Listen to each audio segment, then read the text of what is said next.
Ayan o, update tayo sa project. Thank you kay sir. Shout out. Yalak pa na binigay sila o. Client block 8. Dito lang din sa Woodland.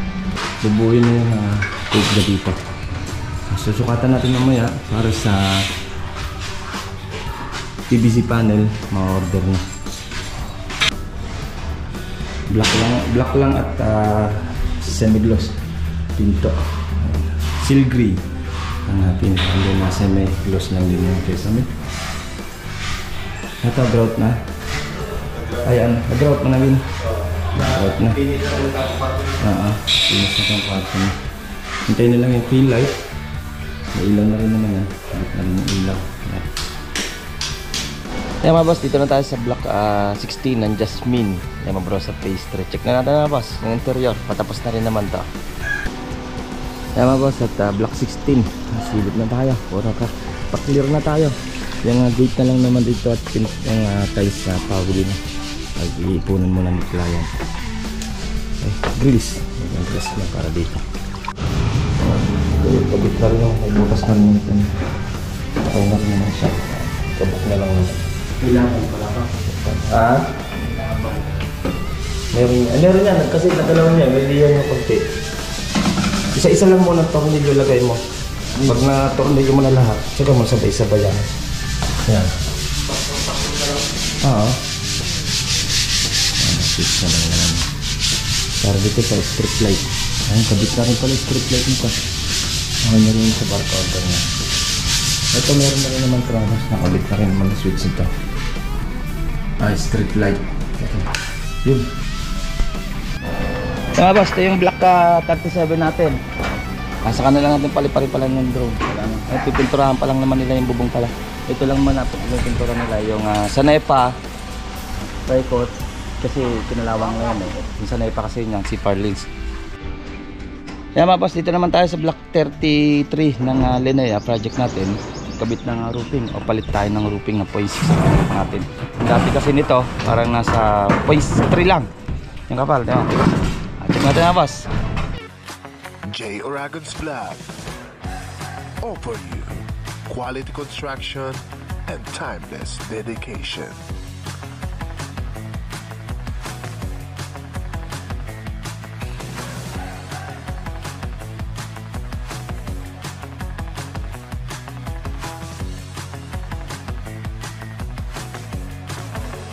J. Aragon Vlog. Yan good morning, the Woodland 13 Martires. Ayan si client, kakaalis lang.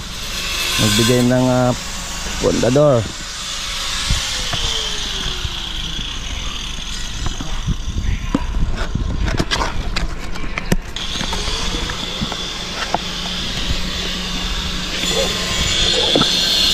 Ayan mga boss, mamaya natin update to. Ito yung ating block 39. Dito tayo sa Woodland 13 Martires. Puntahan natin isang client. Nag-iintay sa bale dalawang client yung nag-estimate sa atin. Shoutout kay sir ng block 8. Ayan. Nauna pa sila sa atin dito. Ayan ang pundador sana all. Thank you. Ayan kay sir. Puntahan natin dito sa clubhouse kami magkikita ni client. Yung isang client dyan. Ayan mga boss, ito yung client natin ng block 46 o 52. Ayan Linnea, Jasmine. Ito yung Jasmine nila. Okay, yung ating client. Padala naman tayo sa natin block 39 sa ating Linnea. Kuha na tayo ng video doon sa mga na-finish nila. Ayan mga boss, good morning.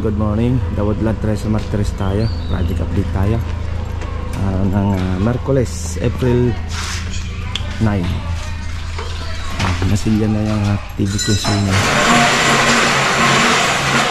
Hindi na, move na yung bubuhin na yung code na dito. Susukatan natin mamaya para sa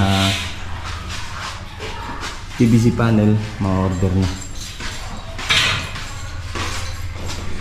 Dito naman sa second floor na. Tatiles na rin to. May tansin na. Nakabit na yung tiles dito. Napakabit na natin yung tiles. Dito naman sa ano, ayan, na-vlog na rin naman natin to. Ito okay na rin naman. PVC panel na lang din. Ito okay na, may pintura na yung amber niya. Black lang at semi-gloss pinto. Ayan. Seal gray ang pinito. Hindi na semi-gloss lang din yung kesame. Ito, grout na. Ayan, grout mo na din. Grout na. Pinis na itong kwarto niya. Hintayin na lang yung fill light. May ilaw na rin naman yan. Habit na rin yung ilaw. Ayan.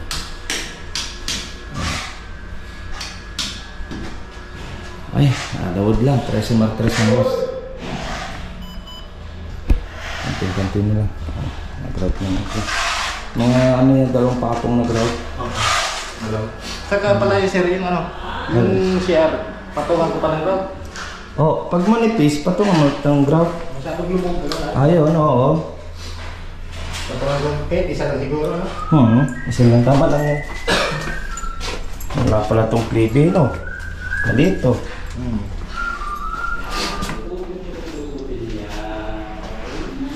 Ito naman, ayan, ilaw. Nagalit na rin naman ilaw natin dyan.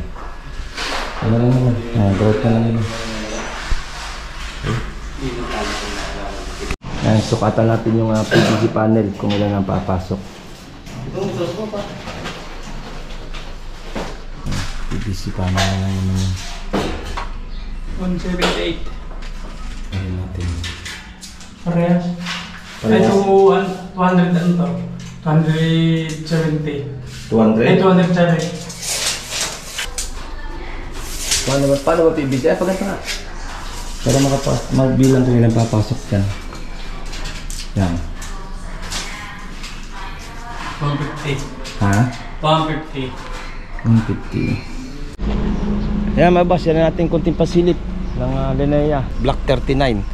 Papunta naman ako ng Leva Brosa Phase 3. Check naman natin ibang unit doon mga boss. Ayan mga boss, dito na tayo sa Block 16 ng Jasmine Leva Brosa Phase 3. Check na natin mga boss, yung interior. Patapos na rin naman to. Ayan mga boss, at Block 16 silip na tayo. Puro pa-clear na tayo. Yung gate na lang naman dito at yung tiles na pahuli na. Pag-iipunan muna ni client. Okay, grills. Yung grills na para dito. Pintra na rin naman yung grills na. Ito natin dito. Ito yung ano niya. Okay na rin naman yung sliding na dito. Ayan o. Ayan. Ayos na. Solid na stainless. Ito. Ayan. Nagpalagay ako ng ano. Isang switch para dito. Clear na rin naman to. Clear na rin naman.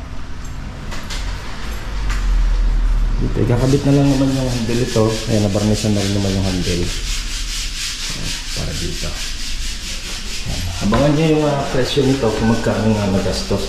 I-upload natin yan sa YouTube. Magkano nagastos. Kabit na rin yung cruise na yan. Ito naman, ayan, ipinaritats pa naman tayo dito.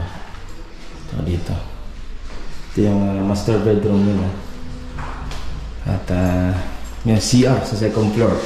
Ito yung Jasmine, yung CR din. And then guest room. Ayan. Waterproofing na rin. Lalagyan kasi ng tank yan dito kaya may PPR tayo. May tank yan dito ng tubig nila. Ay yung outlet nyan. Diretso sa breaker. May sariling breaker yan kung maglalagay silang Jetmatic. Okay.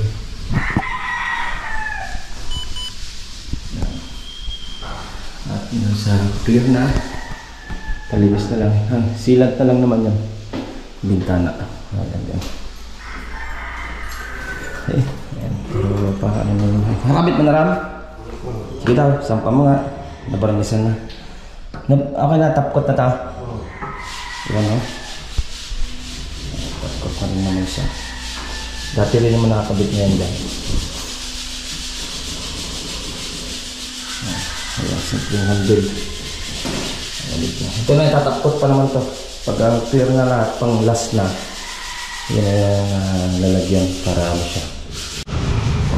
Okay, pagit na rin yung may butas na rin ito. Okay na rin naman siya. Kabuk na lang naman. May laban pala ka. Ha? May laban. Meron yan. Kasi nagalaw niya. May liyan niya konti. Isa-isa lang muna ang tornilyo lagay mo. Pag na-tornilyo mo na lahat, saka mo sabay-sabay yan. Ayan. Nakabit mo yun. Kintab naman pala. Kintab naman din mo. Hindi pala naman. Kailangan mo sa mga alagamitan. Ito, wala pa naman ito. Bugaan pa ito ng isang buga. Nakabit mo na pala yung switch dito, Ram eh. Nakabit mo na yung switch. Oo. Switch na lang naman. Para dito sa strip light. Ayun, kabit na rin pala yung strip light nito. Okay na rin sa bar counter niya. Ito meron na rin naman trabas. Nakabit na rin naman na switch nito. Strip light. Yun. Okay na rin yun. Tatakpan na lang naman yun. Hanggang sa taas.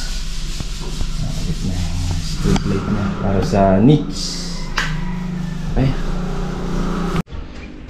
Kaya mga boss, dito naman tayo sa block 33 ng Linea project natin. Kabit ng roofing o palit tayo ng roofing na poise natin. Dati kasi nito parang nasa poise 3 lang yung kapal, diba? Check natin mga boss. Ayan o, kabit na tayo dito ng yero. Ayan, may insulation foam tayo pinalagyan. Ito nung apak mo, matigas o. Diba? Iingatan nyo lang yung yero, huwag nyo hilahin para di magasgas. Dahil dyan mag-i-start ang kalawang yan eh. Pag may gas-gas yan. Ayan. Medyo maayos, malinis ang maingat. Ito na lang naman yung kakabitan. Tapos to mga boss, kung napansin nyo, ito kabit pa to ng subdivision. Bagong kabit lang to. Di ko sure ngayong taon lang pinapalit ni client to eh. Pero pinpinturahan na natin. Ayan, may pintura na siya ng bago. Then yung block 37 natin, alam ko pinipinturahan na. Paliparin natin mamaya ng drone. Ayan, dyan yan, block 37 natin. Pinipinturahan na nila ng yung roofing. Hindi naman pinalitan, kumbaga yung gutter lang yung pinalitan nyo na dyan. Nakapalit na. Ayan o. Lang isipin, pang matagalan. Kagandaan nito, dapat inaalagaan yung yero. 2 to 3 years, pinipinturahan ng yero. Siyempre, yun, ulan init. Kinakalawang din nga pagdating ng panahon, mas maganda. 2 to 3 years pinipinturahan. Then ito, palalagyan na natin ng sealant. Bawat tamakuan niya ng text screw, lalagyan na natin ng sealant dyan para isang arkyata na lang. Then yan, pakakabit na natin yung flashing nito. Kasi yung flashing nito, huwag mo muna natin ipapako doon dahil magwa-waterproofing pa. Kakabit lang natin, tutoks lang natin dito sa baba. And then doon sa dulo, sasagad na sa dulo yung flashing. Dati kasi yan di sagad, parang ganyan. Kung napansin nyo, di sasagad. Doon sasagad na natin para sa luna. Din doon sagad na rin natin sa dulo. Okay. Kaya mga boss, ito yung dito sa ilalim naman. Ayan, insulation natin. May kawad tayo para hindi lumulundo. Ang insulation na ginamit natin dyan, yung double.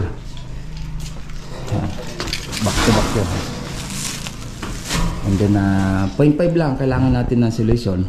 Hindi natin kailangan ng mas makapal dahil katagalan yan, text screw lumuluag yan. May yan, 0.5 lang para pag text screw natin, mismo yung yero lalapat na sa C5 mismo. Ayan, konti na lang naman. Sulit ito, paano na tayo? Kesame na. Palitan tayo ng kesame. Mabas, kunin natin yung floor plan ni client dito sa block 33 dahil para sa mga division na gusto nyo. Tawag nito ito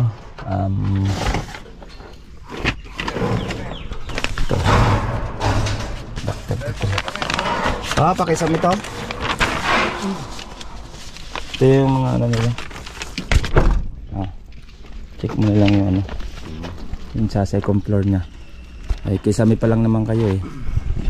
Yan, check naman natin yung block 37 natin kung nagpipintura na doon. Mga boss, ito yung block 37 natin. Nasa kanila natin paliparin pala yung drone. Pipinturahan pa lang naman nila yung bubong pala. Ito lang naman natin pipintura nila yung sa NEPA paikot kasi kinalawang ngayon eh. Yung sa NEPA kasi yung C-Par links. Pinapinturahan na natin para malinis. And then yung mga rivet sa mga gutter pinturahan ng chocolate brown para hindi pansinin. Kaya din kayo. Katapos niyan, pinturahan na nila yung taas niyan. Update ko na lang kayo pag napinturahan na lang yan. Yan mga boss, hanggang dito na lang mga boss. At ingat-ingat tayo. Bye-bye.